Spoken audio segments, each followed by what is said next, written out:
I wrote a letter to Alex Haley, and I didn't get a return. And I wrote another letter to Stan Margulies, who I had heard that he's going to produce this film, and I didn't get a return. And in the meantime, I shot a student film called Tuskegee 109, and it was about the black people who were in Atlanta, Georgia. No, they weren't in Atlanta. They were in Tuskegee, and they were experimented with by the United States Army and the medical service, and they were trying to determine whether or not the effects of syphilis, whom they were being injected with, if that would hurt them and their families. And we were shooting this film, and we shot at the Army institution where it actually happened. And the guy told us that we could come back the next day, but the guy was quickly ushered out, and he was a black man, and we were told that he would probably be court-martialed for letting us come in and shoot this film. And we never saw him again, but we weren't allowed to shoot in that institution anymore. And there was the actor James Earl Jones's father was an actor, and he was portraying the lead role. And as an actor who had been subjected to the workings of the Army, and they injected him with syphilis, and it caused his wife to divorce him. And we had 6 lights, and we shot with those 6 lights, and we shot it was a stormy night, and as much as it was a stormy night, we had light changes in the picture, and he walked from one room to another with a lantern, and we did that. And all of this was with these 6 small lights and 1 large light outside. He carried the light out into the next room, and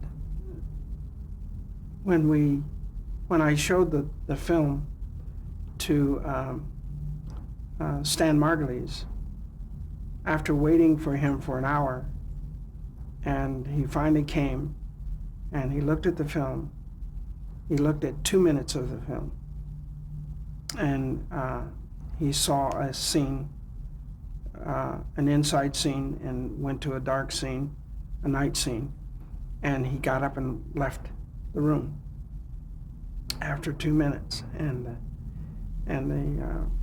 the production manager started to try to make excuses for him leaving the room, and he said, well, he's a very busy guy, and so forth. And so I thanked him, and I went home. And that night at midnight, Stan Margulies called me, and he said, as far as I'm concerned, the work that I saw today, the 2 minutes of worth of film, you're hired. And this took place 2 years prior to shooting. And as we got closer to shooting, I got a call from ABC, and they told me that they could not allow a young cameraman to take that much film to shoot with that kind of budget. And Stan Margulies called back and told me he apologized, but he couldn't hire me because they didn't want to put that much money into a guy's hand who had not previously shot film. And so I told him that if you could give me one shot or to do a behind the scenes or something, I would do it. And he says, okay. And he hung up the phone, and then 2 years after, and I heard that they were shooting Roots, and he called, and he said, are you still interested in shooting Roots? And I said, yes. I said, very definitely. And he said, would you be interested in taking over tomorrow? And I said, yes. And he said, be at Warner Brothers at 4 o'clock in the morning. And it was midnight then. So I went to Warner Brothers, and the guy at Warner Brothers, the first assistant director, showed me the van and said, hop in this van, we're gonna take you to the set. So later the director came in the van, and he was complaining, he was furious, and he said, I don't understand why they had to do it this way. I don't understand why they took a perfectly good cameraman from me. And he says, and who's the other cameraman? And the assistant director was trying to shut him up, and he says, meet the cameraman right here. And he goes, you're the cameraman? He goes, yeah. I said, yes. And he says, well, I hope you I hope you know how to shoot violent scenes, because this is a violent scene and I'm not going to do it. And he says, and so you're going to have to direct and shoot. So I went up the hill, and the first thing that I got the crew together, and I told them that their man had been dismissed, and the reasons were that he was 3 days into a picture, into the second episode, and he was a day and a half behind schedule. And on the first episode that he shot, he brought the picture in a week behind schedule, and that cost him a considerable amount of money. So I told the crew that. So this had been told to you? Yes. And he said,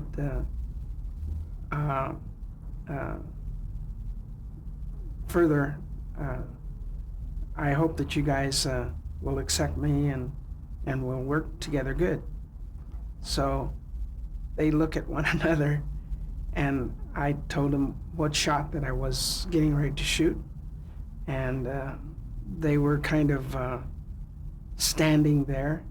So I went to the truck, and I grabbed the first board, and I drug it out, and it was hit the ground, and I was dragging it over to set up the first shot. And one of the guys on the crew, Eli Harris, picked up the other end, and he was an electrician, not a grip.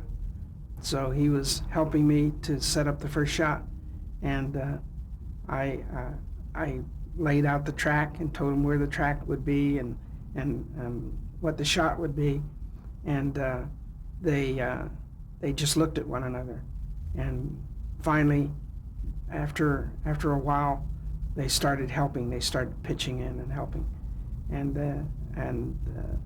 the shot was where LeVar Burton is running to the set and to the scene, and he runs on camera, and he he goes to sleep in this log, cutout log, and when he wakes up, he's amazed at he says the white man has created snow, and he didn't know what it was, but this white stuff on the ground, and the snow allowed him to realize that he could be tracked easily with that snow on the ground. And the one thing that the producer said to me was, he says, "Do you know how to make snow?" And I said, "Yeah, gypsum is the best way." And he says, "Well, they won't allow us to use gypsum on that hill, so you've got to come up with a means to make snow." And I asked him to call the fire department at the airport and get sheep's blood. And he says, "Okay, we'll do it." And when I got there that morning, there was a truck there with sheep's blood, and we sprayed that on the ground, and sheep's blood mixed with water, and it turns to a foam. And it's what they use to land crashed airplanes with. And I had experienced that in the Navy. And when we sprayed the sheep's blood on the ground, it looked exactly like snow. The only thing was that it floats. So you have to be careful about shots that you make where he's running in the snow, because then it would float up around him. So, but it worked. It worked perfectly. The scene was that he wanted to get from the catchers, is what they were called, and the catchers came that next morning, and he started to run, and the catchers then ran after him on horseback, and they trapped him, and they whipped him, and he had to then be captured, and then he was chained and brought back, and all of that was the violence that John Erman didn't want to deal with. But that and as a result of my work and the crew, we accomplished a day and a half of the schedule in 1/2 day. So that's when they said, "You're going to shoot the rest of these."